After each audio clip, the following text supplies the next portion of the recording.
तो आइए आज हम लोग क्लास टेंथ में मैथमेटिक्स के अंदर पहला चैप्टर वास्तविक संख्या को शुरुआत करते हैं। देखिए, इस चैप्टर को शुरुआत करने से पहले वास्तविक संख्या है क्या, इसके साथ ही साथ यूक्लिड विभाजन परिमेय क्या होता है, यूक्लिड विभाजन एल्गोरिथम क्या होता है। अगर हम लोग ये तीनों बातों को एक बेहतर तरीका से जान लेते हैं तो प्रश्नावली 1.1 के सवाल को हल करने में हमें किसी भी प्रकार का समस्या नहीं होगा। तो आइए सबसे पहले हम लोग जानने का प्रयास करते हैं कि वास्तविक संख्या किसे कहते हैं। देखिए, वास्तविक संख्या बढ़िया तरीका से आप लोग समझिएगा, तभी आप लोगों को इस प्रश्नावली 1.1 का सारे सवाल एक बेहतर तरीका से आप लोग सॉल्व कर पाइएगा, जब आप लोग ये तीनों बातों को एक बेहतर तरीका से समझ लीजिएगा। तो देखिए, वास्तविक संख्या किसको कहते हैं।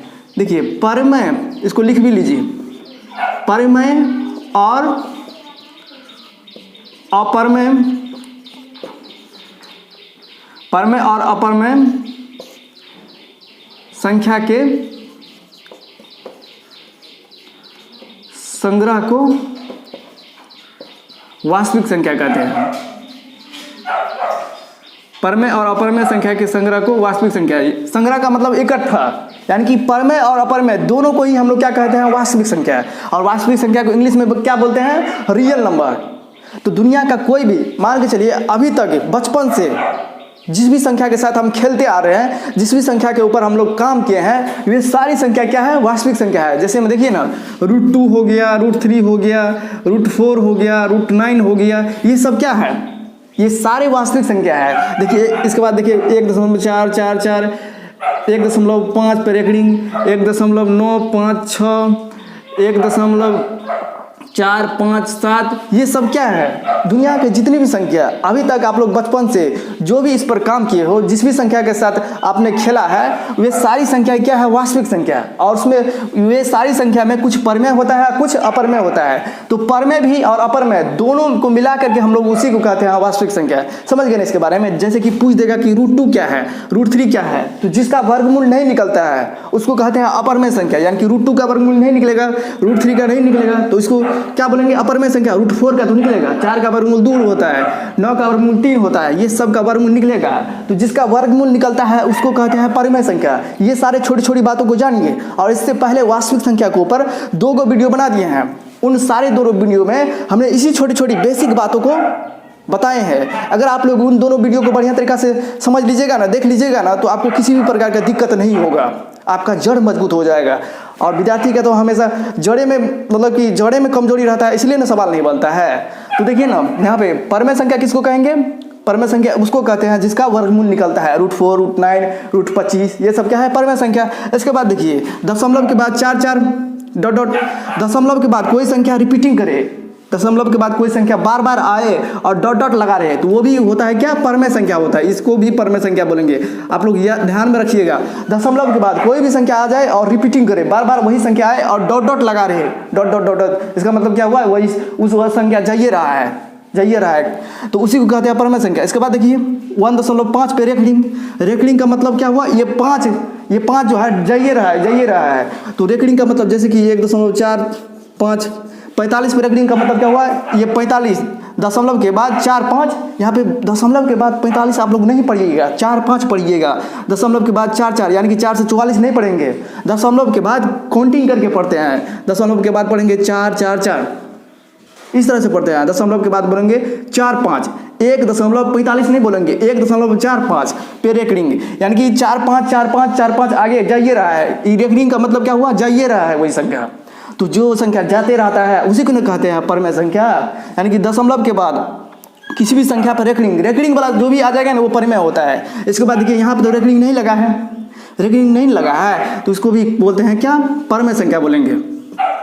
क्यों परिमेय संख्या बोलेंगे, क्योंकि इसको जो आप पॉइंट उड़ाएंगे, यहाँ देखिए दशमलव के बाद कितना अंक है, 3 अंक है, तो 3 उसमें दे दीजिए, तो इसी को कहते हैं परिमेय संख्या। परिमेय संख्या का मतलब क्या हुआ, बट्टा के रूप में लिखना। ठीक उसी तरह ये भी परिमेय संख्या होगा, लेकिन इसको परिमेय संख्या नहीं बोलेंगे। 1.5, 6, 7, 8 डॉट डॉट, 1.994 डॉट डॉट, यानी कि दशमलव के बाद कोई संख्या रिपीटिंग न करे, दशमलव के बाद कोई संख्या रिपीटिंग न करे, उसको कहते हैं अपरिमेय संख्या। जिसका वर्गमूल बढ़िया तरीका से नहीं निकलता, पूरी नहीं निकलता है, उसको भी कहते हैं अपरिमेय संख्या। जिसका वर्गमूल बढ़िया तरीका से ना निकले और जो दशमलव के बाद बार बार रिपीटिंग न करे, दशमलव के बाद रिपीटिंग वाला संख्या न आए और डॉट डॉट लगा रहे, यहाँ देखिए डॉट डॉट, इसका मतलब डॉट डॉट डॉट डॉट, दशमलव के बाद कोई संख्या रिपीटिंग न करे और डॉट डॉट लगा रहे, उसको कहते हैं अपरमेय संख्या। ये परमेय और अपरमेय को पहचानने के लिए 5 अंक का ऑब्जेक्टिव हर एक साल पूछता है, इसलिए हम बताए। और इसी सारे समस्याओं पर हमने जो है 2 वीडियो बना दिए हैं। अगर आप लोग उन दोनों वीडियो को एक बेहतर तरीका से देख लेते हो तो आपको ऑब्जेक्टिव बनाने में किसी भी प्रकार का दिक्कत नहीं होगा, चाहे कहीं से भी ऑब्जेक्टिव क्यों ना पूछे। वास्तविक संख्या में कितना भयंकर से भयंकर कितना भी ऑब्जेक्टिव क्यों ना पूछ दे, आपको सारे सवाल का आंसर मिल जाएगा। एक बेहतर तरीका से आप लोग बना लीजिएगा।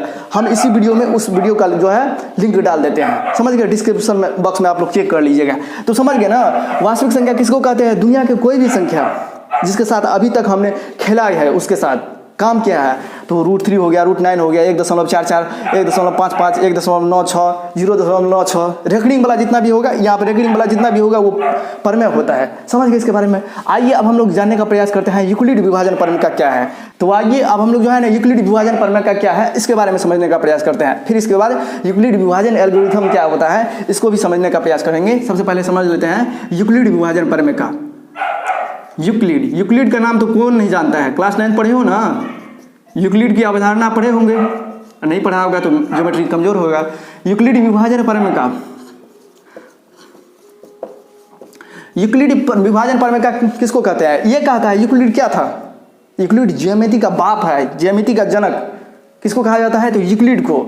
यूक्लिड ने कहा कि आपके पास कोई 2 धनात्मक पूर्णांक दे दिएगा ना, यानी कि आपके पास कोई 2 धनात्मक पूर्णांक है तो उसको आप लोग a बराबर BQ प्लस R के रूप में लिख सकते हैं। ये कहा यूक्लिड ने कि आपके पास कोई 2 धनात्मक पूर्णांक है ना, तो आप उन 2 धनात्मक पूर्णांक को a बराबर BQ प्लस R के रूप में लिख सकते हैं। इसी को कहते हैं यूक्लिड विभाजन परमेय का। अब बोलिएगा सर जी परमेय का किसको कहते हैं? तो परमेय का एक सिद्ध किया हुआ कथन होता है। परमेय का मतलब बात प्रूव हो गया है, सही बात है, सिद्ध हो चुका है, और इसी की सहायता से अन्य कथनों को हम लोग सिद्ध करते हैं। ये बात प्रूफ हो गया है। परमेय का मतलब कुछ ऐसे मतलब कथन होते हैं जो सिद्ध कर दिए हैं वैज्ञानिक सब, लेकिन इसी सिद्ध किए हुए कथन से अन्य बातों को हम लोग सिद्ध करते हैं। जैसे कि आप लोग सुनते होंगे सूरज जो है पूरब में उगता है, तो इसी की सहायता से इसी के आधार पर हम लोग ये भी बात जान लेते हैं कि सूरज जब पूरब में उगता है तो डूबता है पश्चिम में। सूरज पूरब में उगता है तो डूबता कहाँ पर है? पश्चिम में। तो ये सिद्ध हो गया। देखिए ये परमेय का होता है एक सिद्ध किया हुआ कथन जो पहले सिद्ध है, और इसी की सहायता से हम लोग अन्य कथनों को अन्य बातों को सिद्ध करते हैं। समझ गए परमेय के बारे में? विभाजन के बारे में हम अभी तुरंत बताते हैं। विभाजन का मतलब क्या हुआ? विभाजन में हम लोग जो है बचपन में भाग करते थे किस तरह से, देखिए ना, मान के चलिए 4 दे देगा और जो है 13 दे देगा, तो 4 तिया 12, 3 में से 2 गया 1, ये भाग करते थे ना। इसके बाद देखिए 4 दे देगा और देखिए 24 दे देगा, तो 4 छक्का 24। यहाँ देखिए यहाँ तो कुछ शेषफल नहीं बचा, यानी कि 0 शेषफल, कुछ नहीं बचा तो 0। यहाँ देखिए इस बात को आप लोग बेहतर तरीका से समझने का प्रयास कीजिए, यहीं से आपका कंसेप्ट क्लियर होगा। देखिए 4 तिया 12, यहाँ देखिए इसको क्या बोलते हैं? भाज्य, भाज्य बोलते हैं ना। इसको क्या बोलते हैं? भाजक। इसको क्या बोलते हैं? भागफल। और इसके नीचे में क्या बोलते हैं? शेषफल। देखिए यहाँ पे शेषफल का मान के यहाँ देखिए शेषफल का मान हमेशा किससे कम हो रहता है? तो देखिए हमेशा भाजक से कम रहता है, शेषफल कम होता है भाजक से। देखिए ना, भाजक 4 है, शेषफल 1 ही है। यहाँ पर भी देखिए भाजक 4 है, शेषफल 0 है। इसका मतलब भाजक हमेशा क्या होता है? शेषफल से बड़ा होता है। जब ये बात समझ गए तो बस काम हो गया। यूक्लिड विभाजन परमेय का दाल भात का कोर है, खा लेंगे एक के बारे में, इसमें कुछ नहीं जाना है। यूक्लिड विभाजन परमेय क्या कहता है? यूक्लिड ने कहा कि कोई 2 धनात्मक पूर्णांक आपके पास दिया गया है तो आप उसको a बराबर BQ प्लस R के रूप में लिख सकते हैं। जहां पे देखिए R का मान, इसको किस तरह से पढ़ेंगे? R का मान 0 से बड़ा होगा, R का मान 0 से बड़ा होगा और 0 भी होगा, लेकिन हमेशा भाजक से छोटा होगा। यानी कि R का मान, यानी कि R किसको कहते हैं? R देखिए यहाँ पे R शेषफल को कहते हैं, B कहते हैं भाजक को, और Q कहते हैं भागफल को, और A कहते हैं भाज्य को। यानी कि A बराबर क्या हुआ? भाज्य बराबर भाजक गुना भागफल प्लस शेषफल। ये पढ़े हो ना बचपन में? सर जी बोलते थे अगर तुम बढ़िया तरीका से नहीं बना पाता है, भाग में बार बार गलती करता है, तुम लोग एक फार्मूला का इस्तेमाल करो। क्या फार्मूला का इस्तेमाल करो? देखो कि ये जो है, देखिए यहाँ पे ये 4 लेके तुम 13 में भाग दिया है, तो 3 मतलब कि मर्तबा लगाया, तो 4 तिया 12 और शेषफल बचा 1।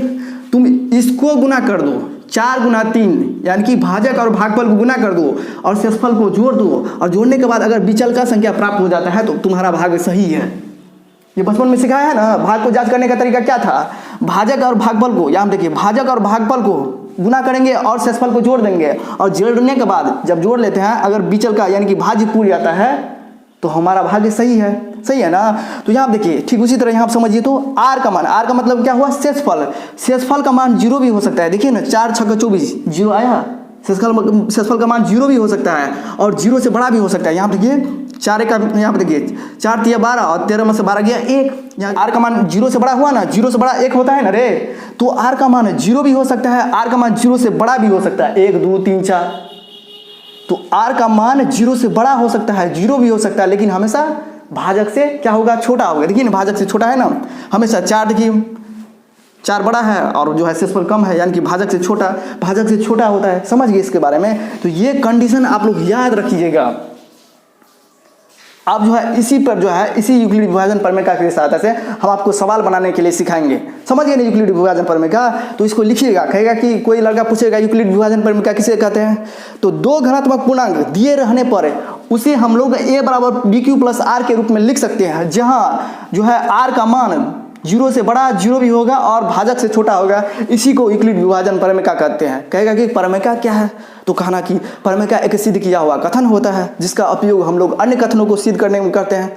तो कहेगा कि इसका भी मतलब नहीं समझे, तो कहना जैसे कि सूरज पूरब में उगता है ना, तो ये बात तो सही है, ये प्रूफ हो गया है। हम लोग रोजे देखते हैं सूरज पूरब में उगता है, तो इसी के सहायता से इसी के आधार पर यह सिद्ध हो चुका है। इसी के आधार पर हम लोग कह देते हैं कि सूरज पश्चिम में डूबता है। समझ गया। और लड़का समझ जाएगा कि ये लड़का से पंगा लेना जो है बेफुजिल का बात है, ये हमको हरा देगा।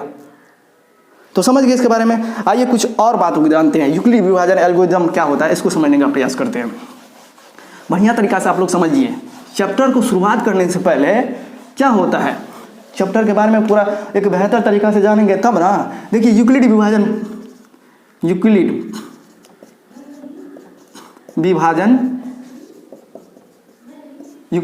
एल्गोरिथम,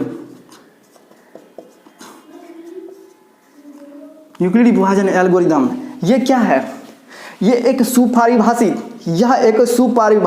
चरणों की एक श्रृंखला होती है, जिससे किसी न किसी जो हमें जो है प्रॉब्लम में फंसे हुए हैं, ये एक सुपरिभाषित चरणों की एक श्रृंखला होती है जिससे किसी विशेष प्रकार की समस्या को हल करने में इसका इस्तेमाल करते हैं, जिसका प्रयोग करके हम लोग किसी विशेष प्रकार के समस्या को हल करने में मदद देता है ये यूक्लिड विभाजन प्रमेय। इस बात को अभी तो नहीं समझे होंगे यूक्लिड विभाजन एल्गोरिथम का मतलब। देखिए मान के चलिए आपको किसी से बात करना है, वो बात बहुत जरूरी है। मान के चलिए आप हो सकता है उससे डायरेक्ट जाइएगा बात करने के लिए, तो आप नाराज भी हो सकता है, वो गुस्सा भी हो सकता है, कोई भी घटना घट सकती है।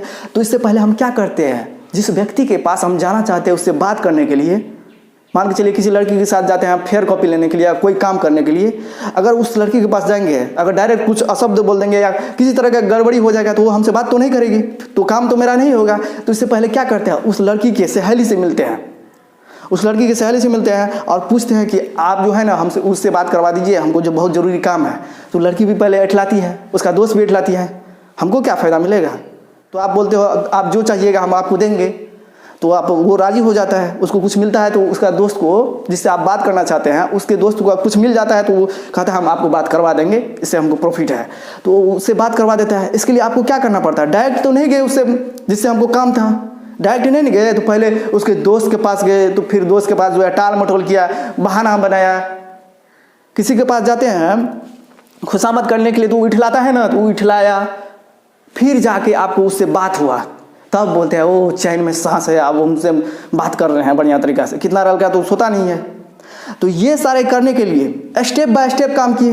पहले तो उसके बारे में सोचिए, उसके पास वो चीज़ है जिससे हमको जो है समस्या सॉल्व हो जाएगा।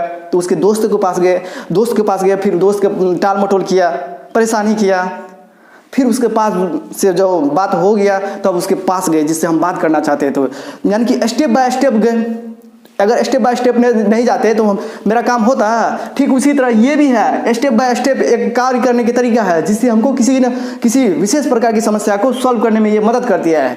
सुपरिभाषित का मतलब क्या हुआ, ये वेल डिफाइंड है। सुपरिभाषित का मतलब क्या हुआ, ये सही बात है। ये कहता है कि अगर आप इस तरीका को फॉलो कीजिएगा, अगर स्टेप बाय स्टेप जाइएगा, तो आपको एक विशेष प्रकार की समस्या को हल करने में आपको ये यूक्लिड विभाजन एल्गोरिथम आपको मदद करेगा। जैसे कि हमको जो है एचसीएफ निकालने में प्रॉब्लम हो रहा था, समस्या हो रहा था। तो इसी यूक्लिड विभाजन एल्गोरिदम से हम लोग HCF ज्ञात करते हैं, यानी कि महत्तम समापवर्तक ज्ञात करते हैं। आपके कई बार जो है बोर्ड परीक्षा में ये ऑब्जेक्टिव पूछा गया है कि यूक्लिड विभाजन एल्गोरिदम की सहायता से आप लोग क्या ज्ञात करते हो, तो HCF ज्ञात करते हैं। तो यही सारे छोटी छोटी बातों को आपके बोर्ड एग्जाम में जो भी ऑब्जेक्टिव पूछा जाएगा, वह जो है 2 वीडियो जो हम लोग जो डाल दिए हैं, 2 वीडियो डाल दिए हैं वास्तविक संख्या के ऊपर। अगर आप लोग उन दोनों वीडियो को देख लीजिएगा ना, तो आपको 10 अंक का ऑब्जेक्टिव सब्जेक्टिव सारे क्वेश्चन एक बेहतर तरीका से आप लोग समझ जाइएगा और आपका जड़ भी मजबूत हो जाएगा। अब जब जड़ें मजबूत हो जाएगा तो आपको कोई हिला नहीं पाएगा। तो इसलिए हम आपको कहते हैं आप वो दोनों वीडियो को बढ़िया तरीका से देख ही लीजिएगा। तो समझिए यूक्लिड विभाजन एल्गोरिदम का मतलब क्या होता है, तो लिखिएगा। इसको कैसे लिखेंगे, यह एक सुपरिभाषित चरणों की एक श्रृंखला होती है। यह एक सुपरिभाषित, चरण का मतलब क्या हुआ, स्टेप बाय स्टेप। सुपरिभाषित का मतलब ये परिभाषित है, बढ़िया तरीका से परिभाषित है। आप जो है इस तरह से चलिएगा, स्टेप बाय स्टेप चलिएगा, तो आपको किसी विशेष प्रकार की समस्या को हल करने में आपको मदद मिलेगी।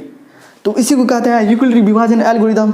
समझ गए ना। तो आइए ये सारे बातों को आप जब एक बेहतर तरीका से समझ गए हैं, तो इसी के साथ ऐसे अब हम लोग चैप्टर को शुरुआत करते हैं। देखिए आप लोग को जो है ये जो है यहाँ देखिए तो 6Q में यहाँ देखिए हम बताए A बराबर BQ प्लस R। ये क्या है, भाज्य है, इसको बढ़िया तरीका से लिख लीजिएगा। ये है भाजक, ये क्या है, भागफल है ना। ये क्या है, शेषफल, R को शेषफल बोलते हैं। ये लिख लीजिएगा बढ़िया तरीका से। A बराबर BQ प्लस R, यानी कि भाज्य बराबर भाजक गुना भागफल प्लस शेषफल, यानी कि B को कहते हैं भाजक, Q को कहते हैं भागफल, R को कहते हैं शेषफल, A को कहते हैं भाज्य। ठीक है, उसी तरह आप इसमें बताइए तो भाजक का मान कितना होगा। Q यहाँ पे क्या है, तो Q यहाँ पे क्या है, भागफल है, और Q के बगल में क्या है, तो भाजक है। विद्यार्थी यहीं पे क्वेश्चन जो है ना, ये अगर आप लोग यहाँ पे हम जो समझाने की कोशिश कर रहे हैं, अगर आप लोग यहाँ पे वो बात को समझ जाइएगा, तो ये चैप्टर जो है ना दाल भात का कोर है, रामायण कहानी है, कुछ दमे नहीं है। समझ गए। तो यहाँ देखिए ये क्या है, ये Q है, और Q के बगल में कौन रहता है, तो भाजक न रहता है। यानी कि यहाँ देखिए Q के बगल में कौन है, भाजक है। यानी कि B बराबर इसमें कितना है, B बराबर 6 है ना। यहाँ देखिए ना, इसमें पूछेगा 7Q, तो 7Q में आपको पूछेगा कि B का मान कितना है, तो 7 है ना। यहाँ देखिए ना Q के बगल में जो रहता है उसी को न कहते हैं भाजक, और A को कहते हैं भाज्य, R को कहते हैं शेषफल। ये सब तो छोटी छोटी बातें हैं, फिर भी हम आपको बता देते हैं ताकि आपको चैप्टर बनाने में किसी प्रकार का दिक्कत नहीं हो। अगर आप लोग ये बात समझ गए हैं तो आइए अब हम लोग चैप्टर को शुरुआत करते हैं। प्रश्नावली 1.1 बढ़िया तरीका से समझना है, तभी आप लोग टॉपर बनिएगा। टॉपर बनने का लक्ष्य होना चाहिए आप लोगों में। इसके बाद देखिए आप लोग ये सवाल तो सीखे होंगे, क्या दर्शाइए कि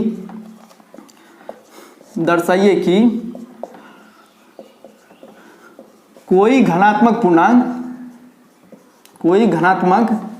समपूर्णांक 2Q का रूप में होता है। ये एग्जाम्पल का है, समझिए, इजी आपके NCERT बुक के एग्जाम्पल का जो है सवाल है। हम पहले एग्जाम्पल के माध्यम से समझाने का प्रयास करते हैं, और तब जो है अपने आप बना लीजिएगा आपके प्रश्नावली 1 में जो भी क्वेश्चन होगा इस टाइप का। देखिए दर्शाइए कि कोई घनात्मक समपूर्णांक 2Q के रूप का होता है। देखिए इस सवाल को किस तरह से बनाना है, तो यहाँ देखिए दर्शाइए का मतलब क्या हुआ, आप साबित कीजिए कि कोई भी घनात्मक समपूर्णांक 2Q के रूप में होता है। तो उसके लिए दर्शाना है, साबित करना है। तो इसके लिए हमको कोई भी बात को, जब हमको उसके बारे में जानकारी नहीं रहता है, उसको प्रूफ करने के लिए, उसको साबित करने के लिए पहले हमको मानना पड़ता है। दर्शाइए कि कोई घनात्मक पूर्णांक क्या है, हमको मालूम नहीं ना है, तो उस घनात्मक पूर्णांक को जो मालूम नहीं है उसको मान लेते हैं। देखिए आपको लगता होगा सर जी बहुत छोटी छोटी बातों को बताते हैं और एक ही बात को बार बार रिपीटिंग करते हैं। तो क्या होता है, बार बार रिपीटिंग करने से, बार बार रिपीटिंग कीजिएगा तो आपके माइंड में बैठ जाएगा। कम में पढ़ना है, लेकिन उस बात को इस तरह से पढ़ना है ताकि हमको वह बात जिंदगी में दोबारा नहीं पढ़ना पड़े, उस बात पर दोबारा फिर समय देने का जरूरत ना पड़े। तो इस तरह से हम पढ़ाते हैं, समझ गए। तो यहाँ देखिए दर्शाइए कि कोई घनात्मक समपूर्णांक 2Q के रूप का होता है। तो इसमें जो है कोई घनात्मक पूर्णांक नहीं है मालूम, तो हम मान लेते हैं। देखिए यहाँ पे हमेशा A मानेंगे। A क्यों मानते हैं, A इसलिए मानते हैं, A बराबर BQ प्लस R, ये फॉर्मूला होता है यूक्लिड विभाजन प्रमेय का, यही ना है। तो A बराबर BQ प्लस R, कोई भी घनात्मक पूर्णांक आप क्या मानिएगा, हमेशा A ये मानिएगा। क्यों मानते हैं, क्योंकि ये फॉर्मूला के हिसाब से हम लोग चलते हैं। देखिए माना कि घनात्मक पूर्णांक A है, माना कि घनात्मक पूर्णांक a है, तब b बराबर 2 में यहाँ देखिए b का मान, यहाँ पे देखिए ना कोई भी सवाल इस तरह का आएगा ना, कोई भी सवाल इस पैटर्न का आएगा, तुरंत मान लीजिएगा माना कि घनात्मक पूर्णांक a है, तब b का मान देखिएगा, तो q के बगल में जो रहता है उसी को ना कहता है b। तो यहाँ पे b का मान कितना है, 2 में यूक्लिड क्या है, यूक्लिड विभाजन एल्गोरिथम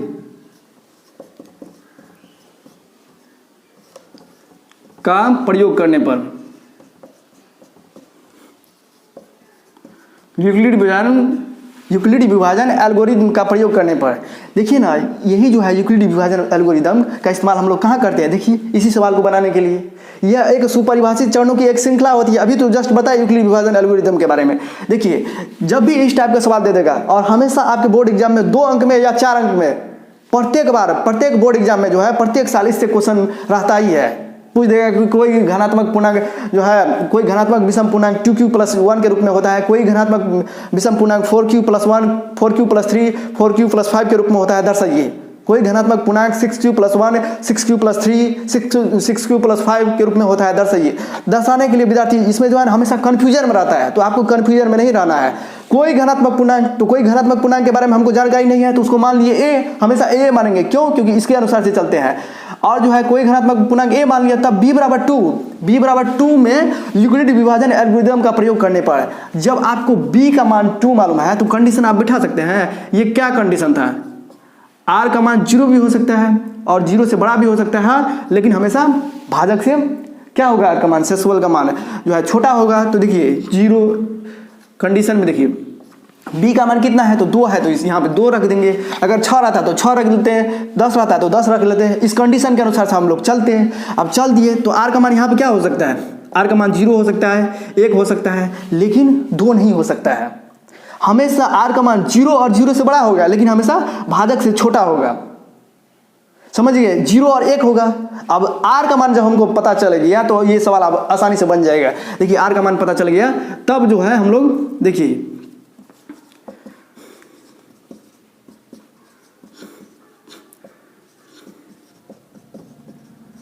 तब यूक्लिड विभाजन परमिका से,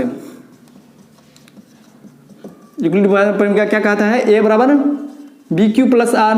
देखिए a बराबर b तो मालूम है, b कितना है आपको, 2 है, और q तो है ये है, r का मान कितना हो जाएगा, 0, तो कितना हो जाएगा, a बराबर 2q। देखिए r का मान यहाँ पे शेषफल के रूप में 1 नहीं देंगे। क्यों नहीं देंगे? क्योंकि r का मान यहाँ पे जो है एक विषम संख्या है, तो विषम संख्या प्रूव करने के लिए नहीं कहता है, यहाँ पे तो पूछ रहा है सम संख्या को प्रूव करने के लिए। तो r का मान कब देते हैं, जब विषम संख्या के रूप में कहा था प्रूव करने के लिए। तो यही हो गया, सिद्ध हो गया, a बराबर 2q। तो यहाँ पे लिख देंगे कि कोई घनात्मक सम पूर्णांक अतः सिद्ध हुआ, यहाँ पे लिखेंगे अतः सिद्ध हुआ कि कोई घनात्मक सम पूर्णांक 2q के रूप का होता है।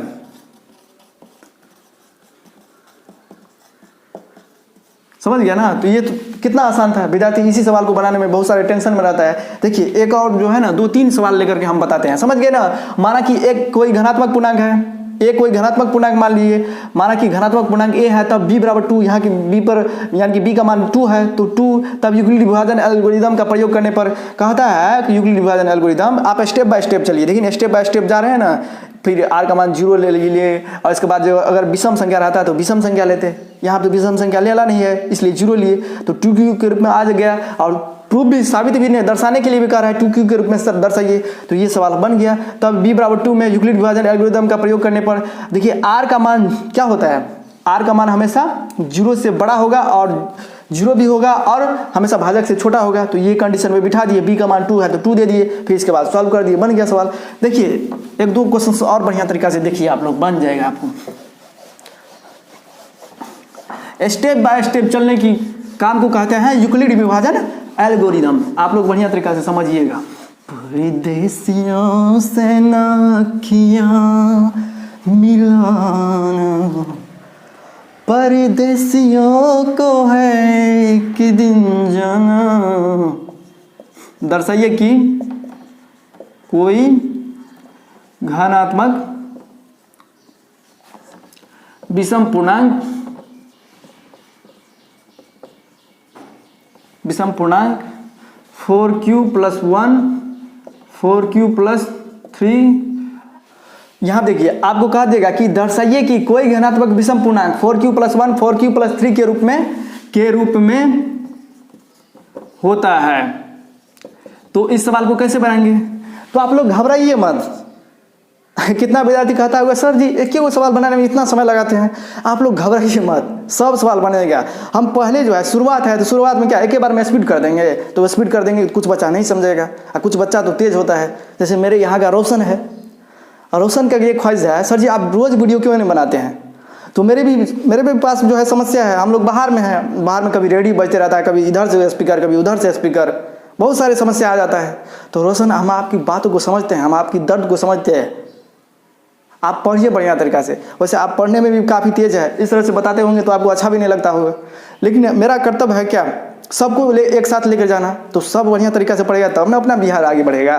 तो आप जो है ना अभी जो है आपको जब बहुत टेंशन होता है ना, तो अभी से आप लोग क्या कीजिए ऑब्जेक्टिव का तैयारी करना शुरू कर दीजिए।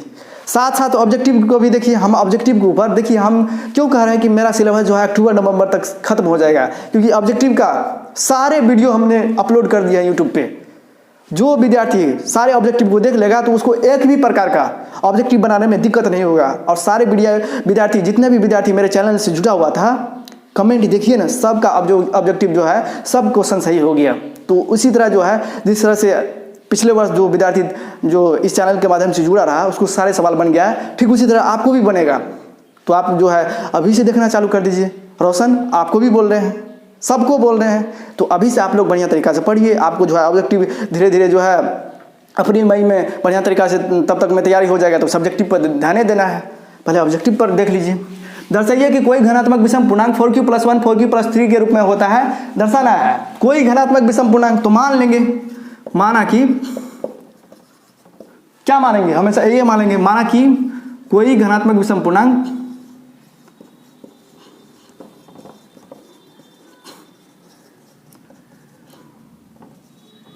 ये है। तो माना कि कोई घनात्मक विषम पूर्णांक क्या है, ए है। क्यों मानते हैं? दर्शाइए कि कोई घनात्मक विषम पूर्णांक, कोई घनात्मक विषम पूर्णांक, इसके बारे में नहीं मालूम है तो उसको हमेशा ए मानते हैं। माना कि कोई घनात्मक विषम पूर्णांक ए है तो b बराबर, यहाँ देखिए b का मान कितना होगा 4 होगा ना, क्योंकि q के बगल में जो संख्या रहता है उसी को कहते हैं b। b बराबर 4 में किसका इस्तेमाल करने पर? यूक्लिड विभाजन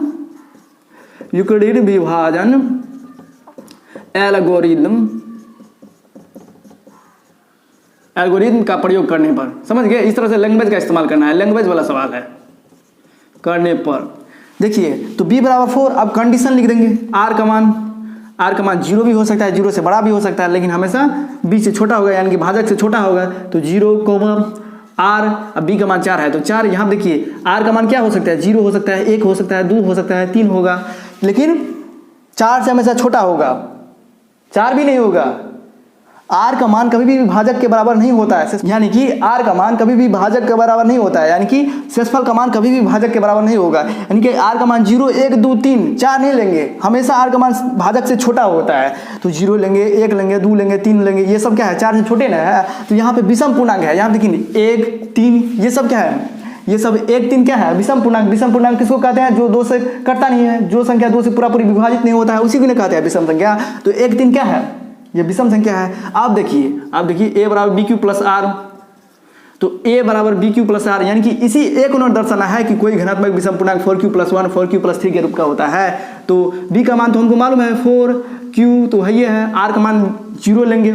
यहाँ देखिए r का मान 0 नहीं लेंगे, यहाँ पे r का मान 0 नहीं लेंगे। क्यों नहीं लेंगे? अगर r का मान 0 ले लेते हैं तो ये सम पूर्णांक के रूप में आ जाता है। देखिए ना 0 ले लेते हैं तो ये देखिए 4q, यानी कि यहाँ पे देखिए q के बगल में कौन संख्या है, सम संख्या है ना। फिर ये 4q + 1 4q + 3 4q 6q 8q, ये कौन सा पूर्णांक है, सम है कि विषम है? इसके बारे में वही 2 वीडियो में बार बार जो हम कह रहे हैं उस दोनों वीडियो को देखिए, उसमें बेहतर तरीक़ा से डिटेल में बता दिए हैं। तो देखिए इसके बगल में कोई सम संख्या है, इसके बगल में कोई सम संख्या है, q के बगल में 4 सम संख्या है, इसलिए ये सम संख्या का रूप हो जाएगा।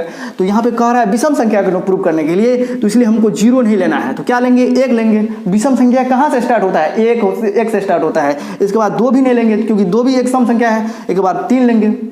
समझ गए? तो 4q + 1, ए बराबर, इसके बाद देखिए 4q प्लस 3, आर का मान क्या लेंगे यहाँ पे लिख देंगे, आर का मान 1 लेने पर, आर का मान 3 लेने पर। यहाँ तो हैंड राइटिंग नहीं बना रहे हैं, लेकिन आप लोग बढ़िया तरीका से बनाइएगा। ये सब विद्यार्थी जो है ना, इस सवाल बनाने में विद्यार्थी बहुत सारे फंसते रहता है। तो देखिए क्या लिखे, दर्शाइए कि कोई घनात्मक विषम पूर्णांक 4q प्लस 3 के रूप का होता है, दर्शाइए। तो कैसे दर्शाए, कोई भी घनात्मक विषम पूर्णांक मान लीजिए ए है, ये क्यों मानते हैं, क्योंकि ए बराबर बी क्यू प्लस आर होता है, ए बराबर बी क्यू प्लस आर, इसी पर दर्शाते हैं। देखिए तो आर का मतलब वह शेषफल, ये यहाँ देखिए ये शेषफल है, ये शेषफल है। देखिए इसके बाद क्यू है ना, इसके बाद ये बी है, तो ये बी क्यू प्लस आर, इसके बाद क्या मानेंगे, ये ना मानेंगे, बी क्यू प्लस आर। यहाँ आप देख रहे हैं, यहाँ देखिए क्यू है, बी है, शेषफल है, आर मतलब प्लस के बाद जो होता है शेषफल लेना होता है, इसलिए हम लोग ये मानते हैं। हम किसी भी बात को पूरा डेप्थ में जाते हैं, इसलिए समय लगता है हमको, समझ गए ना, पूरा डेप्थ में गहराई में नहीं जाएंगे, ऐसे उछल कूद के पढ़ाएंगे तब होगा, तब आप लोग टॉपर में नहीं आइएगा। मान के चलिए आप टॉपर हो जाइएगा, आ जाइएगा वहाँ पे जो है आपका टेस्ट लिया जाएगा, पूरा डेप्थ में गहराई वाला सवाल पूछेगा, तो इस तरह से नहीं पढ़िएगा तो आपको टेस्ट मतलब कि बिहार टॉपर होइएगा तो आपको क्या कर देगा, छांट देगा उसमें से, कहेगा इस विद्यार्थी रटन प्रणाली वाला बच्चा है, रटता है सिर्फ, उसको डेप्थ में गहराई में कोई भी बात जानकारी नहीं है, इसको हटाओ, बिहार टॉपर से हटाओ, ये रटन प्रणाली वाला बच्चा है। और जो बढ़िया तरीके से गहराई से पढ़ता है, उस सारे सवाल का जवाब दे देगा, तो उसको टॉपर घोषित कर देगा। तो लेते रहना तुम, बार बार कह रहे हैं, यहाँ पे समय इसलिए लग रहा है क्योंकि जो है बढ़िया तरीका से हम पढ़ाते हैं, समझ गए। इसके बाद देखिए, माना कि कोई घनात्मक विषम पूर्णांक ए है, तब b बराबर 4, हमेशा तब b बराबर 4 में यूक्लिड विभाजन एल्गोरिदम का प्रयोग करने पर। यूक्लिड विभाजन एल्गोरिदम क्या है, स्टेप बाय स्टेप, देखिए ना स्टेप बाय स्टेप गए थे, आर का मान 1 लिए, आर का मान 2 लिए। अब 2 तो यहाँ पे नहीं ले सकते हैं, क्योंकि 2 ले लेंगे तो वो सम संख्या का रूप हो जाएगा। आर का मान 3 लिए, स्टेप बाय स्टेप काम किए, उसी को तो कहते हैं यूक्लिड विभाजन एल्गोरिदम। ए बराबर बी क्यू प्लस आर को कहते हैं क्या, ए बराबर बी क्यू प्लस आर को कहते हैं यूक्लिड विभाजन प्रमेय का।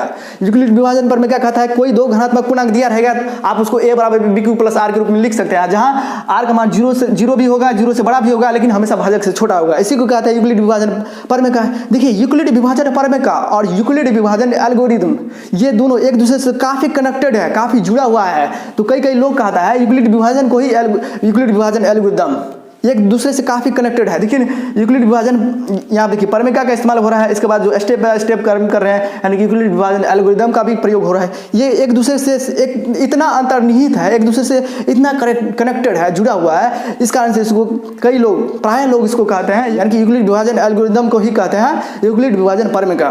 तो इस तरह से पूरा डेप्थ में पढ़ना है कि ऐसे चले जाएंगे, समझ गए। अब आइए आपके जो है चैप्टर में कौन सा सवाल है, डेप्थ में हम पढ़ाएंगे, ऐसे नहीं पढ़ाएंगे। चाहे जिसको देखने का होगा देखना, जो देखेगा हमेशा वो टपर करेगा।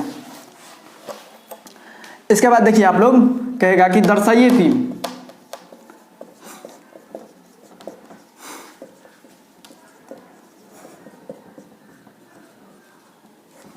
विषम पूर्णांक 6q plus 1, 6q plus 3, 6q plus 5 के रूप का होता है। दर्शाना है इसमें। देखिए शेषफल क्या है, विषम संख्या ना है, तब ना कह रहा है कि कोई धनात्मक विषम पूर्णांक जो है 6q plus 1, 6q plus 3, 6q plus 5 के रूप में होता है। देखिए विषम संख्या है ना शेषफल में, तो इसलिए ना कहते हैं जब शेषफल में विषम संख्या आ जाए तो वह विषम पूर्णांक होता है। तो आइए अब हम लोग जो है ना इसको सॉल्व करने का प्रयास करते हैं। देखिए यहाँ पे क्या है, मान लेंगे, माना कि कोई धनात्मक विषम पूर्णांक क्या है, ए है, तब b बराबर कितना हो जाएगा 6। ये b का मान पता करना है हमको, बाद बाकी तो सब खेले है। तो b बराबर 6 में किसका इस्तेमाल करेंगे, यूक्लिड विभाजन, यूक्लिड विभाजन एल्गोरिदम का प्रयोग करने पर। हम तो स्पीड में लिख रहे हैं, तो आप लोग बढ़िया तरीके से हैंड राइटिंग बना के लिखिएगा, ये नहीं जो मेरे तरफ लिखिएगा। देखिए तब b बराबर 6 में यूक्लिड विभाजन एल्गोरिदम का प्रयोग करने का।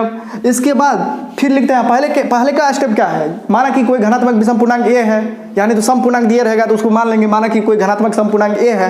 ये सब लिखने के बाद लिखते हैं तब बी का मान देखते हैं। बी का मान देखने के बाद उसमें कहते हैं यूक्लिड विभाजन एल्गोरिदम का प्रयोग करने पर, जब यूक्लिड विभाजन एल्गोरिदम का प्रयोग कर लेते हैं तो तीसरा स्टेप क्या होता है, वो कंडीशन शर्त 0, आर का मान क्या होता है 0 से बड़ा 0 भी, और हमेशा क्या होगा भाजक से छोटा, यानी कि 0 का आर 6, बी की जगह पर 6 दे दीजिए क्योंकि बी का मान कितना है 6 है। अब जो है इसी की सहायता से हम लोग निकाल लेते हैं। आर का मान क्या हो जाएगा 0 होगा, 1 होगा, 2 होगा, 3 होगा, 4 होगा, 5 होगा, 5 तक लेंगे, समझ गए। एक कम लेते हैं, 6 है तो 5 तक लीजिए, अगर 7 रहता है तो 6 तक लेते हैं। अब इसमें देखिए कौन सी संख्या विषम संख्या है, तो 1 है, 3 है, 5 है, 1 3 5। अब जो है इसमें रख देते हैं ए बराबर बी क्यू प्लस आर में, ए बराबर बी क्यू प्लस आर, क्योंकि इसी को ना हमको प्रूव करना है। ए यानी कि ए को मान है क्या, कोई घनात्मक विषम पूर्णांक, यानी कि इसी घनात्मक विषम पूर्णांक को मानना, मतलब कि प्रूव करना है ना। 6q + 1, 6q + 3, 6q + 5 के रूप का होता है। तो अब हम लोग जो है लिख लेते हैं 6q प्लस आर का मान कितना लेंगे 1 लेने पर, फिर लेंगे 6q + 3, 6q + 5। देखें ना, आप लोग लिख लीजिएगा यूक्लिड विभाजन प्रमेय के अनुसार आर का मान 1 लेने पर, आर का मान 3 लेने पर, आर का मान 5 लेने पर, अतः तब लास्ट में एक बात और लिखना पड़ता है, अतः किसी घनात्मक विषम पूर्णांक को हम लोग 6q + 1, 6q + 3, 6q + 5 के रूप में लिख सकते हैं। यानी कि 6q + 1, 6q + 3, 6q + 5 का रूप का होता है कोई भी घनात्मक विषम पूर्णांक। अब इतने सारे बातों को बढ़िया तरीके से जब सीख गए हैं तो आपको 4 अंक का जो है सब्जेक्टिव क्वेश्चन बन जाएगा, 2 अंक का जो है ऑब्जेक्टिव क्वेश्चन बन जाएगा, 100% है। कहेगा निम्नलिखित में कौन विषम संख्या का एक रूप है, कौन सम संख्या का रूप है। विषम संख्या का रूप को पहचानने के लिए अगर क्षेत्रफल में विषम है तो समझ जाएंगे वो विषम में होगा। लेकिन 1 3 5 यहाँ पे विषम है, तब ना विषम संख्या विषम पूर्णांक है उसको प्रूव करने के लिए कह रहा है। तो कितना हो गया 4 2 6 का ऑब्जेक्टिव आप लोग सीख गए। अब हम लोग जो है सीखते हैं क्या चीज़, HCF निकालने के लिए। तो आइए अब हम लोग जो है ना यूक्लिड विभाजन एल्गोरिदम के सहायता से क्या निकालते हैं, HCF निकालने का प्रयास करते हैं। क्योंकि आपके ऑब्जेक्टिव के रूप में भी बार बार क्वेश्चन पूछता है कि यूक्लिड विभाजन एल्गोरिदम से हम लोग क्या ज्ञात करते हैं, क्या निकालते हैं। तो हम लोग HCF निकालते हैं। HCF का मतलब हो गया महत्तम समापवर्त है। जैसे कि कह देगा 12 और 18 कह देगा, यानी कि 12 18 दे दिया है और इसका कहेगा HCF निकालने के लिए। तो बचपन में क्या करते थे, तो बचपन में करते थे 12 इस तरह से लेते थे, 18 को बड़ी संख्या को इस बीच में घेरा में लेते थे, और 12 का 12 क्या होता था, 18 में से 2 गया 6 और 6 दूना 12, कट गया क्षेत्रफल। जिस संख्या से करता था उसी को कहते हैं HCF। यहाँ पे HCF कितना निकला 6 निकला। अब जो है इसी की सहायता से अब जो है यूक्लिड विभाजन एल्गोरिदम, ये तो था पुरनका विधि, बचपन में करते थे। अब जो है यूक्लिड विभाजन एल्गोरिदम से के सहायता से हम लोग एक नए तरीका से HCF निकालते हैं, उसको सीखते हैं। देखिए जब दो कोई धनात्मक संख्या दिया रहेगा तो उसमें बड़ी संख्या को सबसे पहले लिखेंगे और छोटी संख्या को बाद में लिखेंगे, और इस संख्या को उससे भाग देंगे। तो देखिए तो 12 का 12, क्योंकि 12 दूना तो अगर 2 मरतबा लगाएंगे तो 24 हो जाएगा। तो 12 का 12, एक का मतलब क्या हुआ 12 का 12, अब प्लस कितना क्षेत्रफल बच जाएगा, तो 12 6 18 बच जाएगा, यानी कि 6 क्षेत्रफल बच जाएगा।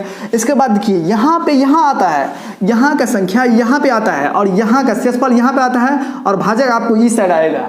ये बातों को आप लोग बढ़िया तरीका से समझने का प्रयास कीजिएगा, समझ गए ना। तो यहाँ देखिए 6 को यहाँ पे उतारेंगे, क्षेत्रफल कहाँ पे आएगा, भाजक की जगह पर, और भाजक कहाँ पाएगा, भाज्य की जगह पर। इसी तरह से बढ़ते जाएंगे, स्टेप बाय स्टेप चलते जाएंगे।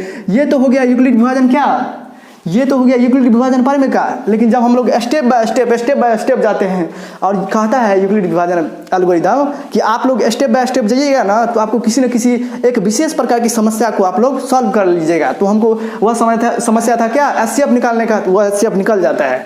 देखिए 12 गुना 1 + 6 और 6 गुना 2 + 0, 6 दूना 12 और प्लस 0, अब क्षेत्रफल 0 हो गया। जब क्षेत्रफल 0 हो जाता है तो हम लोग काम करना बंद कर देते हैं। तो काम करना बंद कर देंगे। यहाँ देखिए किस संख्या से कटा, तो 6 से कटा, तो जिस संख्या से पूरा पूरी करता है तो उस संख्या को क्या बोलते हैं, HCF, यानी कि HCF इसका निकल गया 6। अब देखते हैं मेमोरी फुल हो गया है कि कैसे हो गया है। तो आप लोग समझ गए ना यूक्लिड विभाजन एल्गोरिदम की सहायता से किस तरह से हम लोग HCF निकालते हैं। कोई 2 धनात्मक पूर्णांक दिया रहेगा तो बड़े धनात्मक पूर्णांक को ऊपर लिखेंगे, सबसे पहले लिखेंगे, छोटे गुणात्मक पूर्णांक को उसके नीचे लिखेंगे, तब छोटे धनात्मक, यानी कि छोटे धनात्मक पूर्णांक ले करके इस बड़े में भाग दिया। बड़े में भाग देने के बाद देखते हैं जब तक क्षेत्रफल 0 ना आए तब तक हम लोग काम करना चालू ही रहते हैं, यानी कि चालू करते ही रहते हैं। छोड़ते नहीं। जब सेसफल 0 आ जाता है तो हम लोग स्टॉप कर देते हैं ये प्रक्रिया। जब किस संख्या के कटने से जो है सेसफल 0 हुआ तो 6 के कारण से हुआ तो HCF। जिस संख्या से कटने के कारण से 0 होता है सेसफल, उसी को कहते हैं HCF। ठीक, तो आइए कुछ और एग्जाम्पल के माध्यम से हम आपको सिखाने का प्रयास करते हैं कि यूक्लिड विभाजन एल्गोरिदम की सहायता से आप लोग किस तरह से आप लोग HCF ज्ञात कीजिएगा। जैसे कि आपको दे देगा 25 दे दिया और 15 और 25 15, यानी कि कोई दो धनात्मक पूर्णांक दे देगा, उसको कहेगा यूक्लिड विभाजन एल्गोरिदम के साथ से HCF निकालिए। तो देखिए हम क्या बताए थे, कोई दो धनात्मक पूर्णांक में बड़ा धनात्मक पूर्णांक को ऊपर लिखेंगे और छोटे को नीचे में लिखेंगे। अब ये छोटे लेकर के इसमें भाग देंगे तो 15 का 15, क्योंकि 15 का 15 और 15 दूना 30 हो जाता है अगर दो मतबर लगाएंगे तो 15 गुना 1 हो गया। सेसफल कितना बच जाएगा, तो 15 गुना 1, 25 में से 15 गया तो 10 हो जाएगा, यानी कि सेसफल कितना बच गया, 10 बच गया ना। अब ये जो है सेसफल यहाँ पे हमेशा आता है, हम बार बार समझाने का प्रयास कर रहे हैं। ये 15 देखिए यहाँ था तो यहाँ पर आया और ये सेसफल यहाँ पर आ जाता है। तो 10 गुना 1, क्योंकि 10 गुना 20, दो मरतबा लगा देंगे तो 20 इससे ज़्यादा हो जाएगा। इससे कम रहे या इसके बराबर रहे तो चल सकता है, लेकिन इससे बड़ा नहीं होना चाहिए। तो 10 गुना 1 तो 10, अब प्लस कितना हो जाएगा 5, क्योंकि 10 गुना 1 10, 1 यानी कि 10 और प्लस 5 तब ना 15 होगा। ये बराबर BQ प्लस R के रूप में लिखा जाना चाहिए। तो ये हो गया। इसके बाद ये 10 यहाँ पर आ जाएगा। इसके बाद देखिए 5, ये 5 सेसफल यहाँ पे आता है। अब 5 गुना 2 प्लस 0, यानी कि सेसफल 0 हो गया। किस संख्या पे, 5 पे हुआ तो HCF निकल गया 5। समझ गए किस तरह से आपको कैलकुलेशन करना है। तो ये सबसे आसान क्वेश्चन है, बस आपको थोड़ा कैलकुलेशन आना चाहिए। ठीक है, उसी तरह देखिए आपको दे देगा 35 दे देगा और दे देगा क्या 14। 35 14 में आप उसका HCF निकालिए। तो दो धनात्मक पूर्णांक दिया है, तो दो धनात्मक पूर्णांक दिया है तो बड़ी संख्या को पहले लिखेंगे और छोटी संख्या को नीचे में लिखेंगे। इसके बाद देखते हैं 14 गुना 2, यहाँ देखिए 14 गुना 2, 14 दिया तो क्या हो जाएगा, अगर 3 मरतबा लगा देते तो 42 हो जाता है। तो इसलिए 14 गुना 28, 35 में से 28 घटाइए तो 15 में से 8 गया 7, यानी कि अब सेसफल में कितना बच गया 7। इसके बाद देखिए 7 यहाँ पे आ जाएगा, ये सेसफल यहाँ पे आता है तो 7 गुना 2 प्लस 0, यानी कि 7। यहाँ देखिए यहाँ पे जो है 7 का अंश से पूरा पूरी कट गया। तो जिस खाद से पूरा पूरी कटता है, जिस संख्या से पूरा पूरी कटता है वो भाज्य, उसी को कहते हैं भाजक। यहाँ पे देखिए भाजक का मान कितना हो जाएगा, भाजक का मान कितना हुआ 7। इसी भाजक को हम लोग क्या कहते हैं, इसी भाजक को हम लोग कहते हैं HCF, यानी कि HCF का मान हो जाएगा 7। तो इस तरह से आपको निकालना है, क्योंकि यहाँ बताइए आप ही A बराबर BQ प्लस R में होता है तो R तो हो गया सेसफल और Q तो हो गया भागफल, लेकिन B क्या है यहाँ पे, B यहाँ पे भाजक है। तो भाजक ही क्या होता है, HCF होता है। इस तरह से पूरा डेप्थ में समझिए। तो यहाँ पे क्या हो जाएगा, HCF का मान 7, क्योंकि यहाँ पे भाजक कितना है 7 है। 7 के कारण से पूरा पूरी ये 14 कट गया।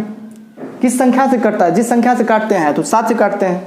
समझ गए ना। तो ये सारी छोटी छोटी बातों को आप लोग सीख गए हैं, तो आपको सवाल बनाने में आप किसी भी प्रकार का दिक्कत नहीं होगा। तो चलिए फिर मिलेंगे नए वीडियो में, तब तक के लिए हमें विदा दीजिए। देखिए इस चैप्टर में यानी कि प्रश्नावली 1.1 में जो भी सवाल छूटा है, जस्ट हम जो है अगले वीडियो में उसके बारे में एक बेहतर तरीका से बता देंगे। क्यों बता रहे हैं, क्यों अभी छोड़ रहे हैं, क्योंकि जो है ना वीडियो बहुत लंबा हो जाता है। पता नहीं हमको समझ में नहीं आते रहता है कि पढ़ाते बहुत कम है, लेकिन वीडियो का साइज इतना बड़ा हो जाता है कि फोने मतलब कि हो जाता है, फुल हो जाता है, स्टोरेज भर जाता है। तो समस्या हमको बहुत सारी झेलना पड़ता है। इसलिए जो है ना वीडियो को हम बनाना चाहते हैं शॉर्ट छोटे रूप में, लेकिन वीडियो बन जाता है बड़ा। तो चलिए फिर मिलेंगे नए वीडियो में। और आप इस वीडियो के अंदर जो भी समझे हैं एक बेहतर तरीका से समझे होंगे, क्योंकि हमने बहुत डेप्थ से पूरे गहराई से समझाने का प्रयास किए हैं। तो समझ गए ना। तो ये सारे क्वेश्चन यूक्लिड विभाजन एल्गोरिदम की सहायता से किस तरह से HCF निकाला जाता है, ये बात तो समझ गए। भाजक ही क्या होता है, भाजक ही होता है HCF। कोई दो धनात्मक पूर्णांक देल रहेगा तो उसमें क्या करेंगे, कोई दो धनात्मक पूर्णांक देल रहेगा तो उसमें बड़ी संख्या को ऊपर में लिखेंगे, छोटी संख्या को नीचे में, फिर छोटी संख्या लेकर के वो बड़ी संख्या में भाग देते हैं। भाग देने के बाद स्टेप बाय स्टेप काम करते हैं। काम करने के बाद कहीं ना कहीं क्या होता है, सेसफल 0 आ जाता है। जहाँ पे सेसफल 0 हो जाता है वहीं से हम लोग काम करना बंद कर देते हैं, स्टॉप कर देते हैं। भाजक देखते हैं उसमें क्या है, जो भाजक रहता है, मान के चलिए भाजक 5 रहेगा तो HCF 5, मान के चलिए भाजक 10 रहेगा तो HCF 10। भाजक ही क्या होता है, HCF होता है। समझ गए। तो चलिए फिर मिलेंगे नए वीडियो में, तब तक के लिए हमें विदा दीजिए। जय हिंद।